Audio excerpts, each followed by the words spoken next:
haddii aad tahay qof cad, taasi macnaheedu ma ahan inaad qurux badan tahay. haddii aad tahay qof madowna, taasi macnaheedu ma ahan inaad foolxun tahay. karfantu way caddahay, haddana waa laga baqaa. kacbaduna waa madow, haddana waa la jecel yahay. haddii aad rabto guur, haweenta aad guursan lahayd ha ka dhex raadin dumarka, laakiinse ka dhex raadi ragga, sababtoo ah gurigii uu joogo nin rag ah ayaa ka helaysaa gabar kuu qalanto. wanaagsanaanta iyo dabeecad wanaaggu ma ahan dabaalnimo, ee waa nimco ay waayeen dabaallada. hadalka waa sida daawada oo kale, haddii uu yaraado wax buu anfacaa, hadduu batana wax buu dilaa. isku day mar walba inaad niyaddaada u wanaajiso dadka kale, sababtoo ah adigu ma ogid waxa haysto iyaga.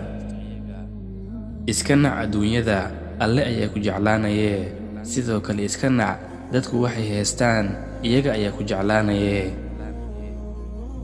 adduunyadani wax qiimo ah ma lahan marka aad leedahay qalbi alle ku xiran oo Rabbi magan galo. marka uu murugoodo, ku mahdiyo. marka uu farxo, isaga u laabto. marka uu dembi ku dhaco, xaalad kasta oo ku sugan yahayna alle ku mahdiyo.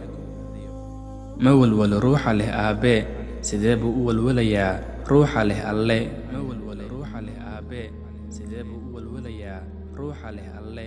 ma walwalo ruuxa leh aabe, sidee buu u walwalayaa ruuxa leh